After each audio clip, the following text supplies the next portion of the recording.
Cerisy, où se prolonge depuis 70 ans cette année une aventure culturelle et scientifique qui a été initiée au départ par mon grand-père Paul Desjardins avec les Décades de Pontigny et qui ont été reprises ici à l'initiative de ma mère en 1952.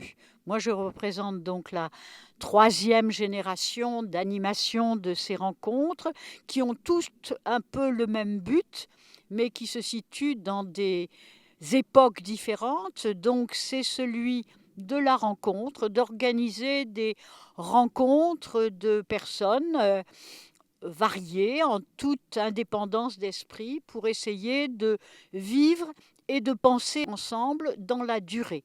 Donc les caractéristiques des colloques de Cerisy, ce sont un accueil familial dans un lieu beau, un château du début du XVIIe, monument historique, en Normandie, dans le département de la Manche. Et ces colloques ont en général une longue durée pour permettre que les gens se connaissent et apprennent à être plus intelligents ensemble.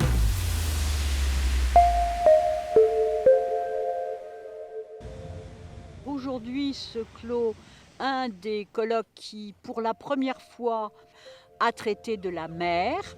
C'est un colloque qui a été réussi dans la mesure où il a été construit par trois directeurs de compétences et de regards différents et qui avait dès le début, ça a mis 2 ans et demi à s'organiser, adopté une structuration du colloque qui a bien résisté à l'expérience, qui a démarré par les imaginaires de la mer toute la première journée et qui a ensuite traité des questions comme le réchauffement climatique, la diversité, la biodiversité ou l'économie bleue.